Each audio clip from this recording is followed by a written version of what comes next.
This idea of ahad, one. There's one of the great writers on Islamic theology in Pakistan, actually,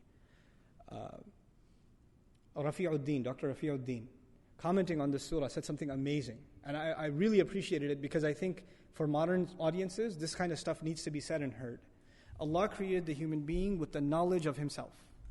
The human being knew already there is this highest ideal, Allah Azza wa Jal. And not just that there is a God and He created us and now we can do whatever we want. No, He's the Rabb, He's the Master. My goal in life is to do what He wants. This is my highest ideal. My greatest accomplishment ever can be that I become His slave. That would be the greatest honor I can have. The Messenger of Allah sallallahu alaihi wasallam, his greatest honor, Subhanalladhi asra bi abdihi. He becomes abd of Allah. The slave of Allah is a great honor. That's the goal in life. And Allah pre-programmed that goal inside every single human being. But if you lose sight of that goal, it is like this, you have this thirst, this hunger inside you to fulfill that goal. Allah created you with that.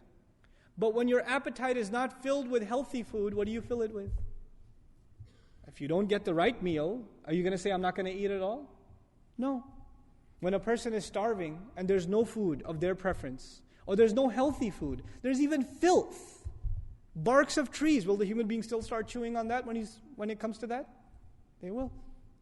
When you lose sight of Allah Azza wa Jal, and that no longer is your goal, then necessarily you will find a replacement. Necessarily. It is necessary to have something you aspire towards. That is the mission of your life. So the one who has found Allah, what happens to them? Inna salati wa nusuki wa mahyaya wa mamati lillahi rabbil alameen. It's very simple for them. The one who has really found Allah, their salah is for Allah, their sacrifices for Allah, their life and their death is now for Allah. The way they live, the way they eat, the way they sleep, what they want to do with their life, their long-term goals, their short-term goals, what are they going to do with their kids, why are they getting an education, where are they going to work, everything is now for Allah, that is their goal. But for the one who doesn't have that goal, they have to find another goal.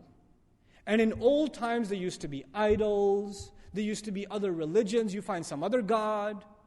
But in our times it's become far more pathetic. Far more pathetic. Now you have someone who's obsessed with their body and they're working out 18 hours a day.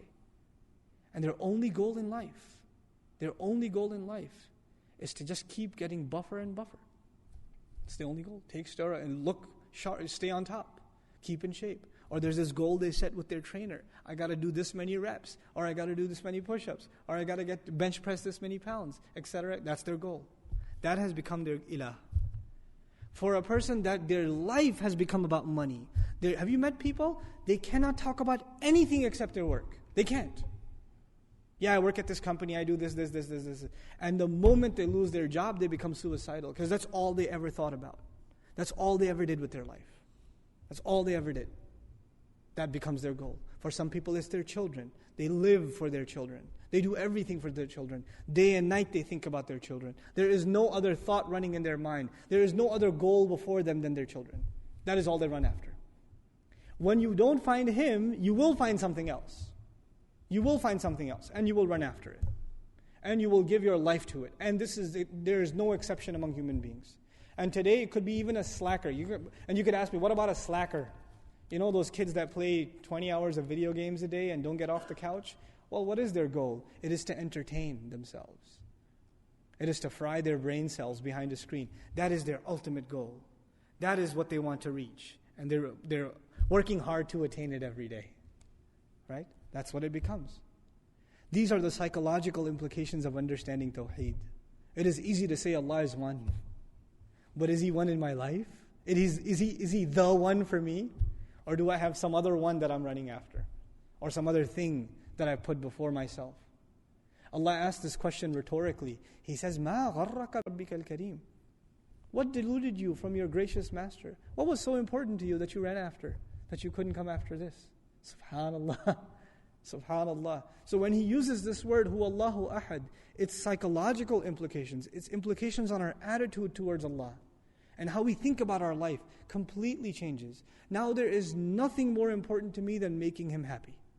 Nothing more important to me than Him being pleased with me. Nothing more important to me than He forgiving me. Nothing more important to me that He would talk to me on the Day of Judgment telling me that I'm successful.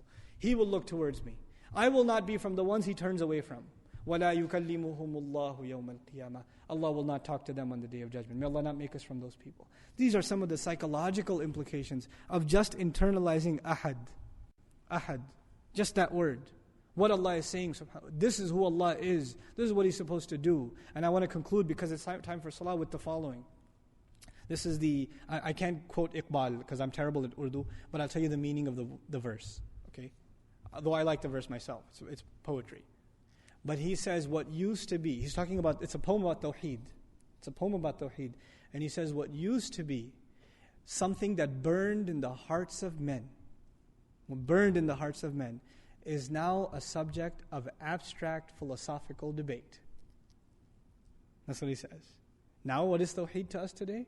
Debates, discussions, abstract discussions in theology that have no end to them. No end to them. But what it used to be was something that burned inside the hearts. Am I fulfilling the rights of ahad yet? Am I doing justice to that ahad yet? May Allah make us of the people of Tawheed. May Allah give us in our hearts what burned, the likes of which burned in the heart of Ibrahim alayhi salam and the Messenger of Allah and the Sahaba radiallahu anhum ajma'in. We'll continue the dars on Surah Al-Ikhlas.